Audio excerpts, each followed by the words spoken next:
Η ανάπτυξη του Ανατολικού Ζαγορείου, με έμφαση στην παράδοση, τα τοπικά προϊόντα και τη φύση, βρέθηκε στο επίκεντρο συμμετοχικού εργαστηρίου που πραγματοποιήθηκε στους Μιλιοτάδες με την υποστήριξη της UNESCO και του Υπουργείου Πολιτισμού. Στόχος αποτελεί περαιτέρω ανάπτυξη της περιοχής, με σεβασμό όμως στο φυσικό περιβάλλον και τους κατοίκους της. Ο τόπος πίσω από το βουνό, όπως συχνά χαρακτηρίζεται το Ανατολικό Ζαγόρι, βρίσκεται στο επίκεντρο μιας σημαντικής πρωτοβουλίας για την ανάπτυξη της ευρύτερης περιοχής του Ζαγορείου μετά την εγγραφή του στον κατάλογο της Παγκόσμιας Κληρονομιάς της UNESCO. Με άξονες την παράδοση, τα τοπικά προϊόντα και τη φύση, η πρωτοβουλία επιδιώκει να δώσει νέα πνοή στα χωριά του Ανατολικού Ζαγορείου και ταυτόχρονα να αντιμετωπίσει επαρκώς τις προκλήσεις με τις οποίες βρίσκεται αντιμέτωπη συνολικά η ύπαιθρος, όπως η ερημοποίηση. Κοινή πεποίθηση είναι πως η προσπάθεια θα πρέπει να είναι συντονισμένη, να πατά σε στέρεες βάσεις και να γίνει με προσεκτικά βήματα, ώστε να μην αλλοιωθεί ο ξεχωριστός χαρακτήρας της περιοχής. Αυτό ήταν και το συμπέρασμα που προέκυψε από το συμμετοχικό εργαστήρι για την ανάπτυξη του Ανατολικού Ζαγορείου, που πραγματοποιήθηκε στους Μιλιοτάδες από το Μεσογειακό Ινστιτούτο για τη Φύση και τον Άνθρωπο Μεντίνα, σε συνεργασία με τον οργανισμό Interpret Europe και την Kinsep, τα ψηλά βουνά, στο πλαίσιο του προγράμματος Το Πολιτιστικό Τοπίο Ζαγορείου ως τοπίο μάθησης, που υποστηρίζεται από το Υπουργείο Πολιτισμού, το Γραφείο Βενετίας της UNESCO και τον Δήμο Ζαγορείου. Το εργαστήρι έδωσε τη δυνατότητα σε κατοίκους, εκπροσώπους φορέων και ανθρώπους που δραστηριοποιούνται στην περιοχή να καταθέσουν τις προτάσεις τους για την ανάπτυξη του Ανατολικού Ζαγορείου, με γνώμονα τον σεβασμό στη μοναδικότητα της περιοχής. Μια περιοχή που αναπτύσσεται ραγδαία τα τελευταία χρόνια με σύγχρονες χειροτροφικές, κτηνοτροφικές μονάδες, πρατήρια κλπ. Που είναι κάτι που συνέβαλε ο δρόμος στο να αναπτυχθούν. Υπάρχουν μεγάλες λοιπόν δυνατότητες για περαιτέρω ανάπτυξη σε τέτοιου είδους δραστηριότητες σε αυτή εδώ την περιοχή. Το Ανατολικό Ζαγόρι δεν είναι παραμελημένο, είναι ζωντανό σε αριθμούς σε κόσμο, συγκριτικά με τις άλλες δύο ενότητες, κεντρικό και τύφλι, μένουν πιο πολύ μόνιμοι κάτοικοι στο Ανατολικό. Χωριά που παρά τις πληγές που άφησαν πίσω τους ο Δεύτερος Παγκόσμιος και Εμφύλιος Πόλεμος έμειναν ζωντανά, στηριζόμενα στο δάσος και στα νερά, ποτάμια ρέματα. Άντεξαν και ανέδειξαν τον τόπο τους με τον οικοτουρισμό, φυλή ζωή σε παρένθεση. Η αξιοποίησή τους προτείνεται μέσα από τον ίδιο τουρισμό, μέσα από τη δημιουργία μονοπατιών, μονοπάτια που θα προβάλλουν τον πολιτισμό και τη φύση βέβαια του Ανατολικού Ζαγορείου. Και τα μανιτάρια εδώ της περιοχής, στεγνά σε αρματιά, βασιλομανίταρο, μπουτάρια. Θα μπορούσε να γίνει κάτι αντίστοιχο που να υπάρχει δουλειά για τις γυναίκες της περιοχής, όπως ένας συνεταιρισμός που θα παράγει πίτες, τις ζαγορείσιες πίτες, και αν υπήρχε αυτό ή αν δρομολογηθεί αυτό, θα μπορεί και νέος κόσμος αυτή στην περιοχή, γιατί το βασικότερο για μένα είναι μια γυναίκα για να έρθει να ζήσει εδώ πέρα, αν δεν έχει δουλειά ή κάτι να απασχοληθεί, δεν θα έρθει ποτέ καμία οικογένεια. Ειδικά στο Δεμάτι, για να μιλήσω και το χωριό στο που είμαστε, όλο το βουνό καλλιεργούνταν με σιτάρι, επειδή είναι ψηλά. Είχε έτσι πολύ ξηρό κλίμα και αέρα, οπότε τα στάρια, όπως λέγανε οι παλίδες, αλάκιαζαν. Τώρα, όταν έγινε βιομηχανική η γεωργία, σταμάτησαν και οι αναβαθμίδες λοιπόν να παράγουν. Το πλέον σημαντικό, τις άλλες διαστάσεις που έχουν όλα τα δασικά προϊόντα, όλα τα προϊόντα που μπορούμε να συλλέξουμε, αφορούν τον τουρισμό, την ανάπτυξη ενός τόπου για τα ποιοτικά του προϊόντα, εκδρομές που μπορεί να κάνεις, σεμινάρια, να γεμίσουν τα καταστήματα εστίασης της περιοχής μας με εξαιρετικές πρώτες ύλες. Ακόμα και για τις στέγες, παλιότερα γινόταν οι στέγες και μπορούσε να κρατήσει κάθε κάτοικος το δυσβάσταχτο κόστος να φτιάξει μια στέγη, γιατί τις φτιάχνουν όλοι μαζί.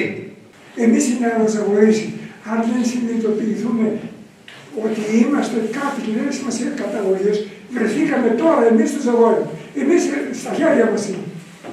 Ποια είναι η στάση μας? Και να υπάρξει μια στρατηγική επιλογή κάποιων θεμάτων, είναι το δάσος, είναι το ερόδημα, με μια μεθοδολογία μπορεί να είναι,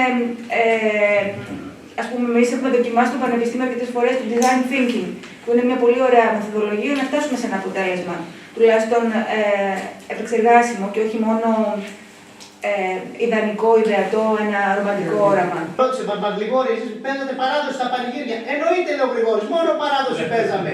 Παίζαμε, λέει, τραγούδια και μετά τους ευρωπαϊκούς χορούς Βάλσταγκο. Σήμερα, αν στο Ζαγόρι, όχι Βάλσταγκο, ακουστεί ένα τραγούδι κάπως που θεωρείται ιεροσυλία και ότι δεν κρατάμε τα. Άρα παράδοση δεν ξέρω τι είναι και το αυθεντικό είναι και λίγο βεβαίως αυτά να κρατήσουμε κάποια πράγματα. Σας ενδιαφέρει η τουριστική ανάπτυξη στο Ανατολικό Ζαγόρι? Πάτε στο κεντρικό να δείτε τα χαμπέρια και μετά πέστε μου αν θέλετε ανάπτυξη τουριστική. Από το συμμετοχικό εργαστήρι προέκυψαν ενδιαφέρουσες προτάσεις, οι οποίες θα αποτελέσουν αντικείμενο μελέτης, προκειμένου να εξεταστεί πόσες και ποιες από αυτές μπορούν να μετουσιωθούν σε πράξη και κάτω από ποιες προϋποθέσεις. Τόσο οι διοργανωτές όσο και οι συμμετέχοντες εξέφρασαν την ικανοποίησή τους για την επιτυχημένη έκβαση του εργαστηρίου. Μετήχαμε στη σημερινή συνάντηση, σε αυτή την πολύ ενδιαφέρουσα συνάντηση, μαζί και με άλλους συναδέλφους που έχουμε ασχοληθεί αρκετά χρόνια τώρα και με την υποψηφιότητα του Ζαγορίου στο Ζαγόρι, αλλά και με την εξέλιξη του Ζαγορίου μετά την εγγραφή του στο Ζαγόρι. Θεωρώ τη σημερινή συνάντηση μια πάρα πολύ ωραία, ζεστή και ενδιαφέρουσα συνάντηση, από την οποία εμείς οι άνθρωποι που ήρθαμε από το Υπουργείο Πολιτισμού νομίζω ότι μάθαμε πάρα πολλά πράγματα. Διοργανώσαμε μαζί με τον Δημήτρη τον Ιωαννίδη αυτό το συμμετοχικό εργαστήριο, γιατί θέλαμε να μάθουμε, να χτίσουμε μάλλον ένα κοινό όραμα με τους ανθρώπους του Ζαγορίου για το μέλλον του τόπου, που από το 2023 έχει αυτή τη μεγάλη τιμή να ανήκει στα αγαθά της παγκόσμιας κληρονομιάς της UNESCO.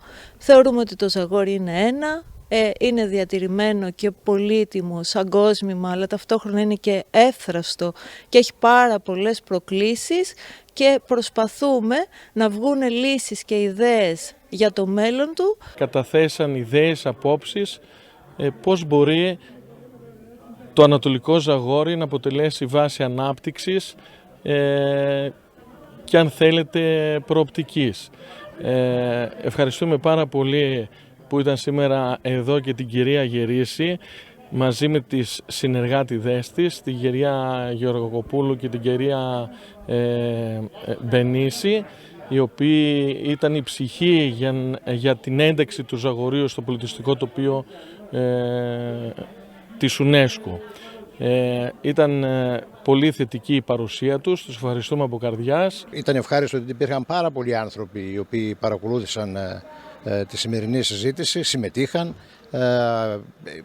είχαν προβληματισμούς, αναφέρθηκαν σε πάρα πολλά ζητήματα τα οποία δημιουργούν κάποιες απορίες, αν θέλετε, λύνουν διάφορα ζητήματα. Ήταν μια συγκλονιστική εμπειρία, ξεπέρασε τις προσδοκίες μας, η συμμετοχή, το πάθος, η ένταση και η ανάγκη που νιώσαμε ότι είχε ο κόσμος να εκφράσει, πραγματικά μας συγκίνησε και δεν περιμέναμε τόσο μεγάλη συμμετοχή.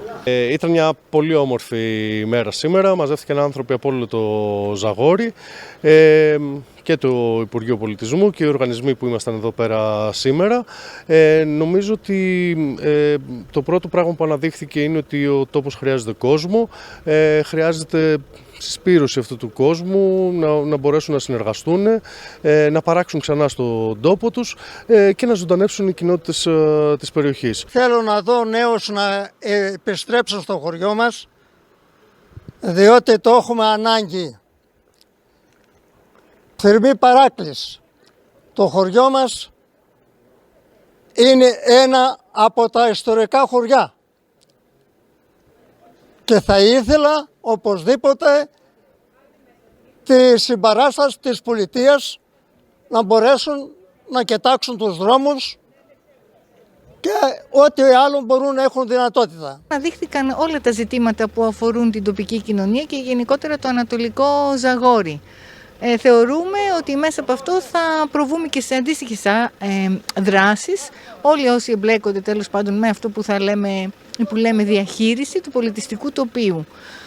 Βρήκαν πολύ ωραία συμπεράσματα και θα δούμε τώρα και στη συνέχεια πώς μπορούμε αυτά να τα αξιοποιήσουμε. Για μια εξαιρετική διοργάνωση, βγήκαν πάρα πολύ χρήσιμα συμπεράσματα και είμαι πολύ αισιόδοξος για το μέλλον του τόπου πάνω σε καλές βάσεις, πάντα με βάση την πρωτογενή παραγωγή, την επανακατοίκηση του τόπου και τη συνεργασία. Πάντως, την κραυγή αγωνίας, έτσι που ακούσαμε από τον πρόεδρο της τοπικής κοινότητας Ιτέας, εκφράζει, αν θέλετε, αυτή η κραυγή αγωνίας για το μέλλον όλων των χωριών, το σύνολο των πρόεδρων των τοπικών κοινοτήτων, και είναι κάτι το οποίο σίγουρα σε κάθε περίπτωση θα πρέπει οι ηθήνοντες, οι υπεύθυνοι της πολιτείας να λάβουν υπόψη, προκειμένου να προχωρήσουν σε όλες εκείνες τις παρεμβάσεις και στο να δοθούν κίνητρα, αν θέλετε, ώστε αυτά τα χωριά να αποκτήσουν και πάλι ζωή.